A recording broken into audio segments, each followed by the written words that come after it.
नमस्कार, मैं हूँ गरिमा भारती और आप दिन भर बिहार देख रहे हैं, जहां हम आपको दिन भर की बड़ी खबरों से रूबरू कराते हैं। सबसे पहले नजर सुर्खियों पर। यूपी में बस पलटी, बिहार के दारोगा कैदी समेत 6 की मौत। सीएम सम्राट ने कल बुलाई कैबिनेट की बैठक। विधान परिषद की 10 सीटों पर 18 जून को वोटिंग। एमएलसी चुनाव में हमने 1 सीट पर ठोका दावा।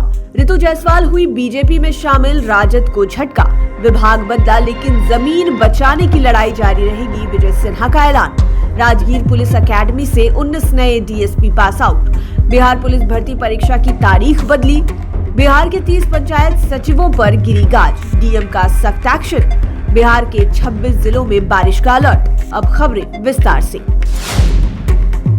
यूपी के उन्नाव में डबल डेकर एसी बस अनियंत्रित होकर लखनऊ आगरा एक्सप्रेसवे पर पलट गई। हादसे में दरोगा कैदी समेत 6 यात्रियों की मौत हो गई। ये सभी बस पे सवार थे। इनमें से बिहार के भी लोग थे। 3 पुलिसकर्मी समेत 21 लोग घायल हैं। स्लीपर बस में करीब 45 यात्री सवार थे। बताया जा रहा है कि पुलिस की टीम कैदी को गुरुग्राम कोर्ट में पेशी के बाद वापस लेकर लौट रही थी। हादसे में 3 पुलिसकर्मी भी घायल हैं। घायलों को अस्पताल में भर्ती कराया गया है। सुबह करीब 6 बजे निम्भा खेड़ा के पास बस का पिछला हिस्सा अंडरपास के कंक्रीट डिवाइडर से टकराया। इसके बाद बस भारी वाहन लेन में पलट गई। सीएम सम्राट चौधरी ने इस घटना को अत्यंत दुर्भाग्यपूर्ण बताया और दिवंगत आत्माओं की शांति के लिए प्रार्थना करते हुए शोक संतप्त परिजनों के प्रति गहरी संवेदना व्यक्त की। सीएम सम्राट चौधरी ने कल 27 मई को कैबिनेट बैठक बुलाई है। बैठक शाम 5 बजे मुख्य सचिवालय के कैबिनेट हॉल में होगी। मंत्रिमंडल सचिवालय विभाग की ओर से इस संबंध में पत्र जारी किया गया है। मुख्यमंत्री सम्राट चौधरी की सरकार बनने के बाद हर बुधवार को कैबिनेट बैठक आयोजित की जाती है। पिछली बैठक में 13 एजेंडों पर मुहर लगी थी। गया अंतर्राष्ट्रीय हवाई अड्डे से बैंकॉक के लिए इंडिगो एयरलाइंस की सीधी उड़ान शुरू करने को मंजूरी भी दी गई थी। बिहार विधान परिषद की खाली हो रही 9 सीटों के लिए चुनाव की घोषणा हो गई है। इन सीटों के लिए 18 जून को वोटिंग होगी। इस दिन ही मतगणना होगी और रिजल्ट आएगा। सीएम नीतीश कुमार की सीट पर भी उपचुनाव होगा।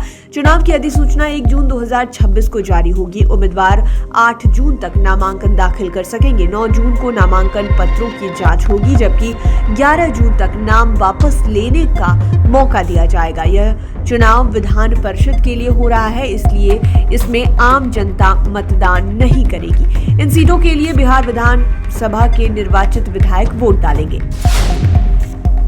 केंद्रीय मंत्री जीतन राम मांझी ने बिहार विधान परिषद चुनाव को लेकर बड़ा बयान दिया है। उन्होंने एनडीए में अपनी पार्टी के लिए 1 सीट की मांग खुलकर रखी है और कहा है कि हिंदुस्तानी आवाम मोर्चा को विधान परिषद में प्रतिनिधित्व मिलना ही चाहिए। उन्होंने यह भी कहा कि वह इस मुद्दे पर भाजपा के केंद्रीय नेतृत्व से दिल्ली जाकर बातचीत करेंगे। मांझी ने कहा कि उनकी पार्टी पहले से ही 1 सीट की मांग करती रही है और आज भी वह इस मांग पर कायम है। उन्होंने कहा कि अगर हमें 1 सीट मिलती है तो एनडीए में और बेहतर तरीके से कोऑर्डिनेशन बना रहेगा। हम गठबंधन के प्रति हमेशा समर्पित रहे हैं और आगे भी रहेंगे। वहीं तेजस्वी यादव पर निशाना साधते हुए उन्होंने कहा कि उन्हें अपराध के मुद्दे पर बोलने का कोई अधिकार नहीं है।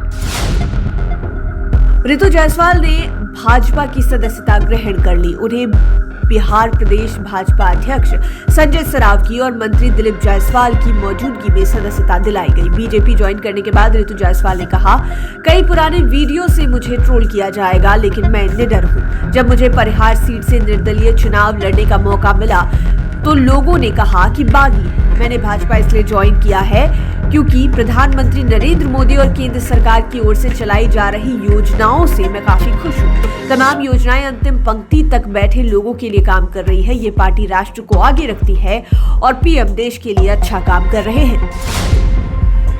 मुजफ्फरपुर में एनआरसी लीची में आयोजित बिहार लीची संगम कार्यक्रम में पहुंचे विजय कुमार सिन्हा ने कहा कि जब भी वे बेईमान लोगों पर कार्रवाई करने की कोशिश करते हैं तब तक उनका विभाग ही बदल दिया जाता है। उन्होंने मन से कहा कि पढ़ाई करता हूं तो पढ़ाने वाले लोग ही बेईमान निकलते हैं और जब उन पर कार्रवाई करता हूं तब सब्जेक्ट बदल जाता है।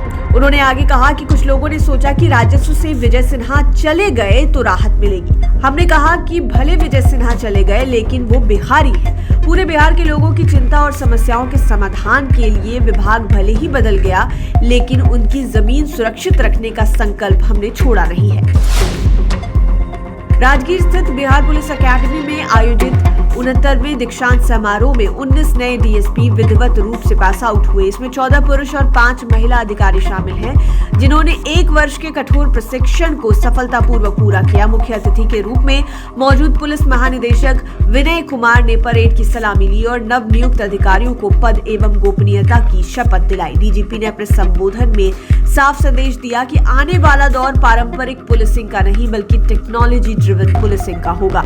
उन्होंने कहा कि बिहार पुलिस अब साइबर क्राइम, डिजिटल फ्रॉड और ऑनलाइन अपराधों से निपटने के लिए पूरी तरह से तैयार हो रही है। फॉरेंसिक साइंस, डिजिटल इन्वेस्टिगेशन और वैज्ञानिक अनुसंधान को पुलिसिंग का मुख्य आधार बनाया जा रहा है ताकि अपराधियों पर शिकंजा और मजबूत हो सके।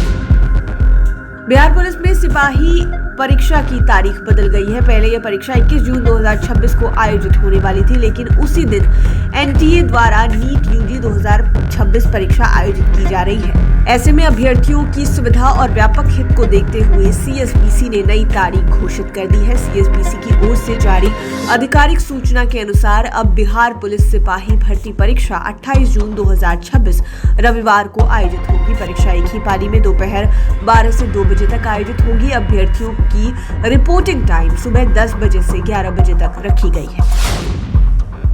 किशनगंज जिले में विभिन्न प्रखंडों में तैनात 30 पंचायत सचिवों पर बड़ी प्रशासनिक कार्रवाई की गई है।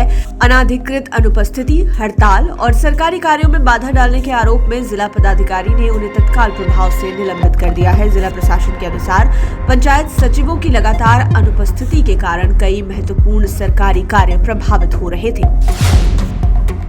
समूचा बिहार इन दिनों गर्मी से बेहाल है। सब बारिश का इंतजार कर रहे हैं। इसी बीच मौसम विज्ञान केंद्र पटना ने अगले 3 दिनों के लिए बिहार के अलग अलग जिलों में बारिश, तेज हवा, वज्रपात और उमस भरी गर्मी को लेकर अलर्ट जारी किया है। कई जिलों में येलो और ऑरेंज अलर्ट घोषित किया गया है। लोगों को खराब मौसम के दौरान सावधानी बरतने की सलाह दी गई है। मौसम विज्ञान केंद्र पटना के मुताबिक 27 मई को पश्चिम चंपारण, पूर्वी चंपारण, गोपालगंज, सिवान, सारण, मुजफ्फरपुर, शिवहर, सीतामढ़ी, मधुबनी, सुपौल, वैशाली, पटना समेत कई जिलों में बारिश और तेज हवा चलने की संभावना है। दिन भर बिहार में फिलहाल इतना ही। आप लाइव सिटीज के साथ बने रहें। अगर इस वीडियो को आप YouTube पर देख रहे हैं तो चैनल को सब्सक्राइब करें, फेसबुक पेज लाइक करें। आप हमारे सोशल मीडिया हैंडल्स को भी फॉलो कर सकते हैं। धन्यवाद।